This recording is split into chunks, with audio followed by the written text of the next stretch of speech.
This is my first trip to Oakland, California, and my first visit to Evergreen Cemetery here. We don't have a lot of cemeteries in Southern California, where I'm from, with standing headstones, so this already looks more historic and more interesting than most of the cemeteries that I visit down in the Southern California area. Hey everybody, Steve here at Evergreen Cemetery in Oakland, California. And I'm here at the very top of the hill, I'm not even sure what direction this is. I think, well, the sun's coming up, so it's gotta be east. Just east of the mausoleum at the top of the hill. And I just drove into the cemetery, was taking a drive around, and I spotted one of the grave sites that I was coming to see today hoping to find in this cemetery today. It appears to be a pretty small cemetery. And I just happened to look over and notice the memorial to the victims of the Jonestown massacre that happened on November 18th, 1978. If you were alive at the time, you probably remember hearing about it.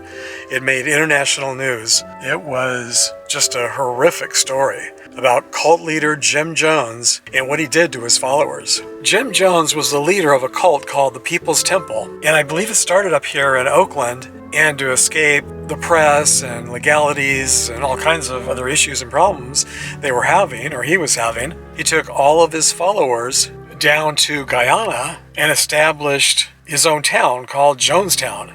And eventually, like most cults, this one came to a very sad and tragic end for nearly 1,000 people. After Jones ordered that 5 people be murdered, 5 people that came down to Guyana to investigate his cult, he realized the end was near, so he decided to not only kill himself, but to make sure that all of his followers killed themselves as well. So from what I've read, at first it seemed like it was voluntary, but later I think it was discovered that Jones pretty much made it mandatory that everyone take their own lives. Most of them using cyanide poison. And over 300 of the victims were minors, were children. Today it's referred to more as a mass murder or a massacre, rather than just a group of cult members taking their own lives to follow their leader. So right here in this section is a mass grave. I believe they're cremated remains. This seems to be, well, it's right next to the, it's hard to say. It's next to the cremation scattering garden, so I'm not sure if they're cremated remains or if they're actual bodies, but it's a mass grave for 412 cult members whose bodies were never claimed by their families. That in itself seems pretty amazing and surprising. I mean, I could see maybe a couple of dozen people, maybe families just wouldn't want to be associated with them, but 412 people that went unidentified and unclaimed by their families, kind of shocking. And maybe that explains why they joined the cult in the first place. I don't know. I mean, that's kind of hard to believe, don't you think? Hopefully this memorial is a lesson or a warning to people thinking about joining a cult. They usually don't end very well. And it's surprising how many cults there are out there. And sometimes we don't even realize they're cults, whether they're religious or political cults. And look, there's the McDonald's right behind the memorial there at the bottom of the hill. And I don't know what the stadium is called, but that's the Oakland Stadium. And I don't know if you can see the tower just to the left of this bush or tree here. That's the airport tower. So just beyond that is the bay. In fact, I see a plane taking off there. And beyond those hills in the distance, that's the ocean. That's the Pacific Ocean. So this is the mausoleum at the top of the hill. And let's see what this says. Jonestown Memorial. These plaques were dedicated May 29th, 2011. More than 150 relatives and friends contributed to their creation and installation with sincere appreciation to Evergreen Cemetery. Rest in peace. Okay, so maybe they weren't all completely unclaimed. Maybe the relatives just didn't have the money to claim them and bury them, but they helped with this memorial.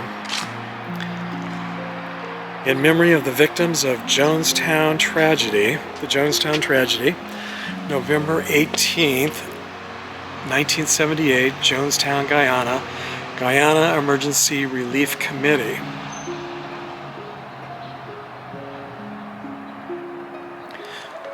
Well, it's nice. There are these benches here to sit and visit. It's sad. I'm sure that for a lot of people it's easy to not even realize you're joining a cult, or maybe once you're in, to be able to get out. I think that's also a big issue. I think once you're in a cult, I think they can be pretty difficult to get out of. I think a lot of cults, they make you give up everything. Part of the strategy, I think, is to force members, or to encourage members to donate everything they own, all of their home, their life savings, everything. So once you've done that, you have nowhere to go. So it's almost impossible to leave. I'm not a cult expert, that's for sure. I don't know anything about them other than just what I've heard, but I think, over the years, since the beginning of time, there have been people more than willing to join cults. I think just it's our human nature to want to follow people, to want to follow leaders, unfortunately, and sometimes that doesn't always work out for the best, especially if that leader happens to be someone like Jim Jones. And unfortunately, I think there's a lot of Jim Joneses out there in the world, in religion and in politics. This week, I want to thank my newest Patreon supporter, Donald Waits. Thank you, Donald, for your very kind and extra generous donation to my channel. It really does mean a lot, and definitely helps make future trips like this possible. One of my recent videos really upset a lot of people, and hundreds of my subscribers unsubscribed. So thank you to all of you who didn't unsubscribe. Who knew that visiting gravesites could be so controversial and could upset so many people? Sadly, it's very predictable. Every time I visit a gay gravesite, I lose hundreds of subscribers, and sometimes I lose thousands of subscribers. This definitely isn't the first time it's happened. On the other hand, and quite ironically, so many of you left some of the most heartwarming comments that I've ever read. And that means so much more to me than having more subscribers. So until our next trip to the cemetery together, thanks for sharing the memories, everybody.